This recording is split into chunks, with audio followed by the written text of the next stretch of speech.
Tá, vamos lá então. Por que Nietzsche odeia Schopenhauer, do canal Experiência Elevada?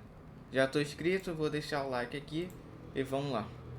Schopenhauer é para um psicólogo um caso de primeira categoria.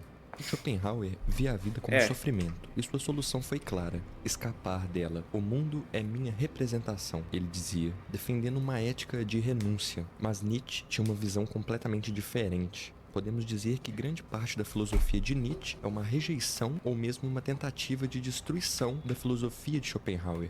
Nietzsche estudou profundamente Schopenhauer. No entanto, Nietzsche foi completamente contra ele nos últimos anos de sua carreira intelectual. Não se deve simplesmente negar a vida com o mundo, assim como a representação, como fez Schopenhauer.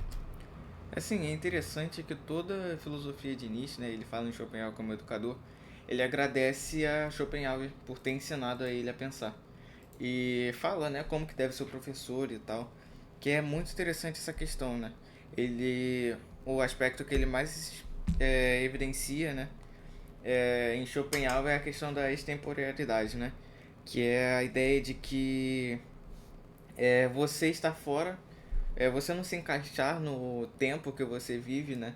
Você meio que se colocar para fora do tempo que você vive para analisar o mundo que você está, né? É muito interessante essa questão em Nietzsche em relação a Schopenhauer. Apesar de todas as discordâncias que eles têm, que são muitas, ele ele mesmo assim não deixa de apresentar, tipo, de agradecer a Schopenhauer pelo estudo que ele teve, pela linha de pensamento que ele teve e tal. É bem interessante essa questão em Nietzsche. Deve-se, em primeiro lugar, negar Schopenhauer. O que fez Nietzsche passar de admirador para crítico de Schopenhauer? A filosofia de Schopenhauer é a expressão de um temperamento mal-humorado, cheio de ressentimento e vingança contra a vida. Nietzsche acreditava que a visão pessimista de Schopenhauer sobre o mundo, na verdade, refletia seu ressentimento e sua falta de afirmação sobre a vida. A vida exige força e não fraqueza, e a moralidade de Schopenhauer para Nietzsche nega o crescimento humano e impede o florescimento da grandeza. Esse tipo de pessimismo não é um sinal de força ou profundidade, mas de fraqueza, um sintoma de um tipo muito específico de degeneração. Ele descreve o pessimismo de Schopenhauer como um sintoma, não de introspecção filosófica genuína, mas de um tipo de cansaço para enfrentar os desafios da vida. Ele é Assim, o interessante, né, fazendo uma comparação com o Além do Bem e do Mal de Nietzsche, que ele fala sobre a ideia do super-homem, eu acho que nesse sentido Schopenhauer representaria o contrário do que seria o super-homem para ele, né? Não é alguém que é, vê os valores do mundo e quer superar eles, né? Que ele é alguém que cria seus próprios valores para além do mundo. Mas ele vê as coisas como estão no mundo e se contenta com elas e vê que de uma forma pessimista que não dá para fazer nada para mudar aquilo, né?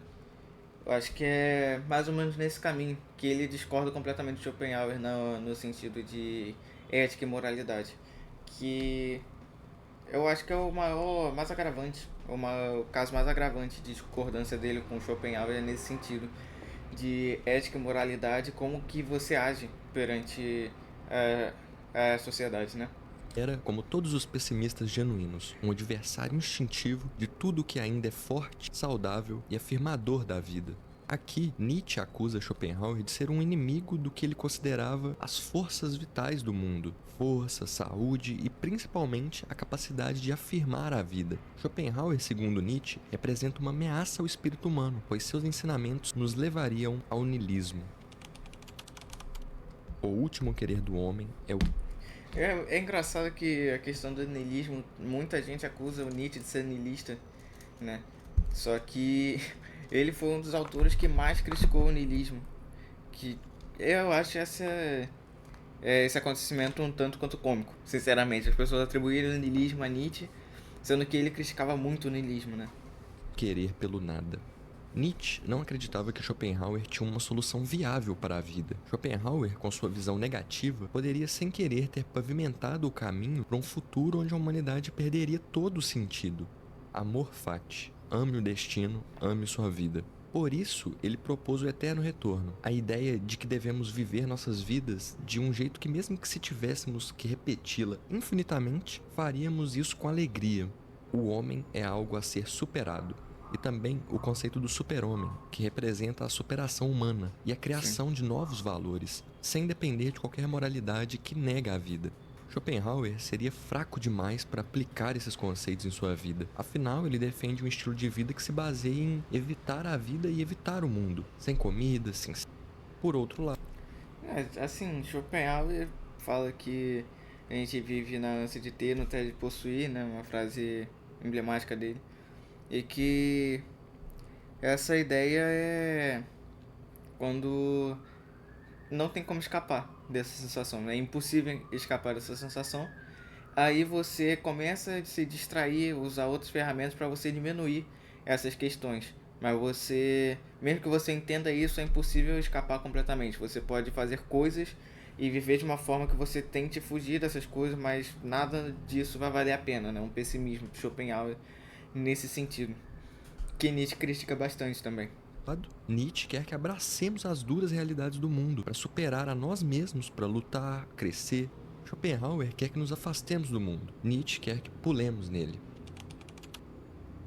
E no fim das contas, as divergências de Nietzsche para com Schopenhauer são sobre qual a melhor forma de viver a vida. E a resposta depende de como vemos o mundo e qual o futuro queremos criar. E bom, Exatamente. pessoal, o que vocês acham? Qual visão de mundo condiz mais com o que vocês acreditam? Comenta aí. Obrigado por assistir, deixa um likezão, se inscreve aí se curtiu e um abraço.